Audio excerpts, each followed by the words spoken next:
ఓం మహాగణాధిపతయే నమః. ఓం గురుభ్యో నమః. ఓం శ్రీమాత్రే నమః. 21వ తేదీ నుంచి 27వ తేదీ వరకు ఉండేటువంటి గ్రహస్థితి ఏ విధంగా ఉంది అని చెప్పి చూసుకున్నట్లయితే మనకి చంద్రుడు మకర రాశి నుంచి మీనం వరకు సంచరిస్తాడు ఈ వారం రోజులు కూడా. అదేవిధంగా వృషభ రాశిలో కుజుడు గురువు,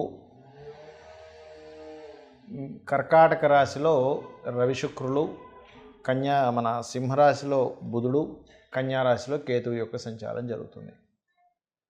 ఈ యొక్క గ్రహస్థితిని అనుసరించి 12 లగ్నాల వారికి, లగ్నం తెలియని వారు రాశి నుంచి చూసుకోవచ్చు. వారికి ఏ విషయంలో బాగుంటుంది, ఏ విషయాల పట్ల మీరు జాగ్రత్త వహించాలి, ఏ దేవత ఆరాధన చేసుకోవాలి అనేటువంటి విషయాలు చెప్తుంది. నేనైనప్పటికీ కూడా చెప్పేసింది సాక్షాత్ లలిత అమ్మవారిగా భావిస్తూ ఒక్కొక్క లగ్నం గురించి మనం తెలుసుకుందాం. తులాలగ్నము, తులారాశి. మీకు ఈ వారం ఉన్న ప్రదేశం నుంచి మారి తద్వారా మీ యొక్క ఉద్యోగంలో అవకాశాలు పెరుగుతాయి. ఫైనాన్షియల్గా మీకు రావాల్సిన అప్పు, మధ్యవర్తులు కొంతవరకు మాట్లాడి మీకు రావాల్సిన ధనాన్ని రప్పించడము, కొంత ఫైనాన్షియల్గా గ్రోత్ అయితే ఖచ్చితంగా ఉంది. అయితే ఈ వారం మీరు ముఖ్యంగా తీసుకోవాల్సినటువంటి జాగ్రత్త ఏమిటి? పొరపాటున కూడా మీరు కొన్ని ఉంటాయి జూదాల్లాగా అట్లాంటి వాటిలో ధనం వెచ్చించడం మాత్రం చెయ్యకండి దయచేసి. అనవసరంగా అట్లాంటి వాటి ద్వారా మోసపోతారు ఒకటి. రెండవది, ఉద్యోగ సంబంధించినటువంటి విషయంలో పరిచయం లేని వ్యక్తులకు ఏదో డబ్బులు ఇచ్చేసి ఏదో గవర్నమెంట్ జాబ్ ఇప్పిస్తా అన్నారని, వాళ్ళు ఏదో మేము చెప్తామని ఇట్లా తీసుకుంటూ ఉంటారు. అటువంటి విషయాల్లో చాలా చాలా చాలా కేర్గా ఉండండి. ఇది మెయిన్గా గుర్తుపెట్టుకోండి. అలాగే మరొక విషయం ఏంటంటే, ఇక్కడ గమనించుకున్నట్లయితే ఈ యొక్క కాంబినేషన్లో ప్రధానంగా మీరు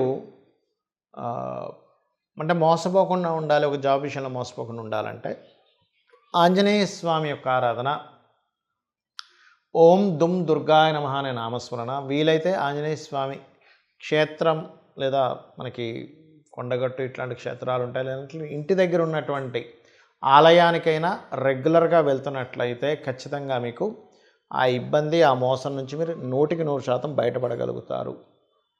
ప్రాపర్టీస్ కొనుగోలు చేసేటువంటి విషయాల్లో కొంచెం ఓల్డ్ ప్రాపర్టీస్ ఏదైనా తీసుకోవడము, ఆ సెకండ్ హ్యాండ్ వెహికల్ కానివ్వండి, సెకండ్ హ్యాండ్ వస్తువులు కానివ్వండి, సెకండ్ హ్యాండ్ తీసుకునే యోగం ఎక్కువగా కనిపిస్తుంది.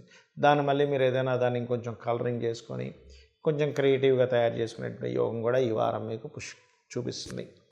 అలాగే మరొక విషయం ఏంటంటే, ఇక్కడ రెండవ వివాహం కొంతమందికి మొదటి వివాహం విషయంలో కొన్ని తప్పిదాలో లేకపోతే ఏదో కారణం చేతో డివోర్స్ అవ్వడము, కట్ అయిపోవడం ఇది జరుగుతూ ఉంటుంది.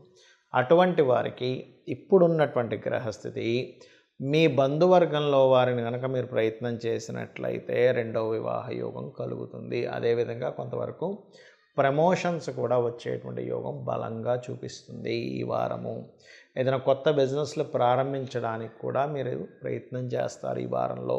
అయితే 12వ స్థానంలో కేతువు యొక్క సంచారం జరుగుతుంది కాబట్టి తండ్రి గారి ఆస్తికి సంబంధించిన విషయంలోని కొత్త ఇన్వెస్ట్మెంట్స్ చేసేటప్పుడు సరైనటువంటి క్యాలిక్యులేషన్ చేసుకుంటే ఇన్వెస్ట్మెంట్ చేయండి. ఇక మీరు చేయవలసినటువంటి దేవత ఆరాధన ఏమిటి అని చెప్పి చూసుకున్నట్లయితే మీరు ఎక్కువగా కాళికా అమ్మవారి యొక్క ఆరాధన చేయండి, దుర్గా ఆరాధన చేయండి. అన్ని విధాలా మీకు బాగుంటుంది. చాలామందికి పర్సనల్ చార్ట్ చూపించుకోవడం వల్ల ఏమి లాభము అనేటువంటిది నన్ను చాలామంది అడుగుతున్నారు. కాబట్టి ఈ వీడియో ఎండింగ్లో ఇది చెప్పబోతున్నాను. అదేమిటి అంటే, మనకి జాతచక్రంలో 12 భావములు అంటారు. 12 రాసులు ఎట్లాగో 12 భావములు లగ్నం నుంచి. మీ పర్సనల్ చార్ట్లో లగ్నం ఏ లగ్నం అయింది, మీ లగ్నాధిపతి ఎక్కడ ఉన్నాడు అనే దాన్ని బట్టి మీకు తెలిసే విషయం ఏమిటంటే, మీ నేచర్ ఏమిటి, మీ నేచరు ఏంటో, మీరు ఎలా ఉండాలో, ఎలా ఉంటే మీరు సక్సెస్ అవుతారో చెప్తుంది. అలాగే మీరు సక్సెస్ అవ్వకపోవడానికి మీకు ఎందుకు ఆటంకం జరుగుతుందో, ఏ గ్రహాలకి మీకు కనెక్ట్ అవ్వడం వల్ల మీరు ఆటంకం పడుతున్నారో, ఏ గ్రహ సంబంధించినటువంటి దీపారాధన చేస్తే మీరు ఖచ్చితంగా సక్సెస్ అవుతారో చెప్తుంది. మీరు ఫస్ట్ అయితే ఇబ్బందుల నుంచి బయటపడతారు. మీ లగ్నం ఏంటో తెలుసుకొని అది ఉన్న సిచ్యువేషన్ కనుక తెలుసుకోగలిగితే. అలాగే అందరికీ కావాల్సిన ధనం, మీ ధనాధిపతి లగ్నం నుంచి ధనస్థానం అనేది ఒకటి ఉంటుంది. మీ ధనాధిపతి ఎక్కడున్నాడు, ఏ కండిషన్లో ఉన్నాడు దాన్ని బట్టి మీకు ఇప్పుడు ధనయోగం బాగా వచ్చే యోగం ఉందా, లేకపోతే ఉన్న ధనాన్ని పర్టికులర్గా మీరు దాన్ని సద్వినియోగం పరచకపోతే ఏదైనా ఇబ్బందుల్లో పడే యోగం ఉందా అనేటువంటిది కూడా మీ ధనాధిపతి చెప్తాడు. దానికి ఏమిటి, మహాదశ ఏమిటి, అంతర్దశ ఏమిటి, గోచారం ఏమిటి, గోచార గ్రహాలు ధనస్థానాన్ని యాక్టివ్ చేస్తున్నాయా, ఎక్కడైనా మీరు డబ్బులు పెట్టి ఇరుక్కుపోయేటువంటి యోగం ఏమైనా నడుస్తుంది అనేది చాలా స్పష్టంగా చెప్తుంది. అదేవిధంగా మీరు ఏ మార్గంలో వెళ్తే మీరు ధనయోగం అనేటువంటిది ఎక్కువగా ఉంటుంది ఉన్న పరిస్థితి కంటే అనేటువంటిది తెలుస్తుంది. అదేవిధంగా 3వ స్థానాన్ని బట్టి మీ యొక్క సిబ్లింగ్స్, మీ యొక్క తోబుట్టువులతో ఎందుకు మీకు మిస్కమ్యూనికేషన్స్ వస్తున్నాయి, వాళ్ళతో మీకు ఎందుకు బాగుందనే విషయం చెప్తుంది. మీ ప్రయత్నాలు కూడా తెలుస్తాయి. అదేవిధంగా మీ యొక్క 4వ స్థానాన్ని బట్టి ప్రాపర్టీస్, ముఖ్యంగా ఏంటంటే మీరు ఏ ఫేసింగ్లో నివసిస్తే బాగుంటుంది, అలాగే మీకు ఎప్పుడు మీరు గృహయోగం కొనుక్కుంటే బాగుంటుంది అనేది 4వ స్థానం బట్టి, వివాహాన్ని ఎటువంటి పార్ట్నర్ వస్తారు, ఎప్పుడు వివాహం చేసుకుంటే సరైనటువంటి సమయం. చాలామంది ఏంటంటే వివాహం ఎప్పుడు చేసుకుంటే సరైనటువంటి విషయం అనేది తెలియదు. శుభగ్రహాలు వివాహ స్థానాన్ని కనెక్ట్ అయినప్పుడు వివాహం చేసుకోవాలి. అశుభగ్రహాలు కనెక్ట్ అయినప్పుడు అంటే ఇక్కడ ఏమిటంటే జ్యోతిష్ శాస్త్రంలో అన్ని గ్రహాలు మంచివే, కానీ కొన్ని పర్టికులర్ గ్రహాలు మనం చేసుకున్న కర్మను బట్టి అవి కనెక్ట్ అవుతూ ఉంటాయి, పూర్వజన్మలో చేసుకున్నటువంటి మంచి చెడులను బట్టి. అలాగా మీకు వివాహం ఎప్పుడు చేసుకుంటే మంచిది, ఒక వ్యాపారం ఎప్పుడు ప్రారంభిస్తే మంచిది, ఇన్వెస్ట్మెంట్స్ ఎప్పుడు చేస్తే మంచిది, మీరు విదేశాలకు వెళ్తే బాగుపడే యోగం ఉంటే విదేశాలకు వెళ్తేనే బాగుంటుంది, లేదా వేరే రాష్ట్రాలకు వెళ్ళాలా, ఉద్యోగం చేయాలా, వ్యాపారం చేయాలా, ఎప్పుడు ఎటువంటి కండిషన్స్ ఉన్నాయి, కాబట్టి ఏ విషయంలో ఎక్కడ జాగ్రత్తగా ఉండాలనేటువంటివన్నీ కూడా మీ జన్మజాతకంలో తెలుస్తుంది, గుర్తుపెట్టుకోండి. అయితే ఇక్కడ నేను మీకు విషయం చెప్తాను. మన జన్మజాతకంలో ఏదైనా ఒక గండమే ఉందనుకుందాం కాసేపు, లేకపోతే ఏదైనా ఒక ఇబ్బంది ఉంది, మనం భయపడవలసిన పని లేదు. ఎలా అంటే ఇప్పుడు మీరు వెళ్తున్నారు, రోడ్డు మీద వెళ్తున్నప్పుడు మధ్యలో మీకు గొయ్యి కనబడింది. గొయ్యి కనబడితే భయపడతారా, పక్క నుంచి వెళ్తారా? పక్క నుంచి వెళ్తాం కానీ మనం భయపడం. ఆ గొయ్యి ఉందనే విషయం ఎట్లా తెలుస్తుంది మనకి? టార్చ్ ఉంటే మనకు తెలుస్తుంది. వెళ్ళేటప్పుడు దారిలో సర్పం ఉందా, గొయ్యి ఉందా, లేకపోతే పలానా ఇంకేమైనా ప్రాబ్లం ఉందా, అక్కడ బురద ఉందా అనేటువంటిది. ఈ టార్చ్ అనేటువంటిది ఎలాంటిదో జ్యోతిష్ శాస్త్రం అలాంటిది.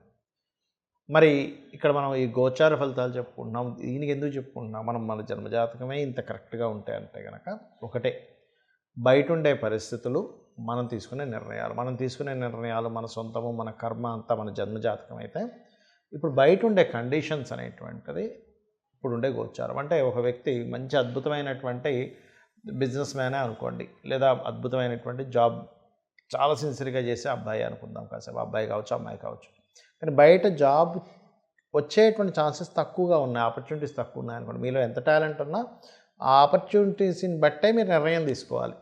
అంటే ఒక జాబ్ మానేద్దాం అనుకున్నారు, కానీ బయట కండిషన్ పెద్ద ఆపర్చునిటీస్ లేవన్నప్పుడు మానరు మీరు. ఎందుకు? ఈ జాబు, ఉన్న జాబు మానేసి ఇంకోదేదో ఆపర్చునిటీ వెతుక్కోవడం కరెక్ట్ టైం కాదు అని. అలా కాకుండా ఎక్కువ ఉన్న ఆపర్చునిటీసు, నా టాలెంట్ తగ్గ శాలరీ ఇవ్వట్లేదు అన్నప్పుడు మానేయగలుగుతారు. ఎందుకు? ఇంకా చాలా ఆపర్చునిటీస్ వస్తున్నాయి.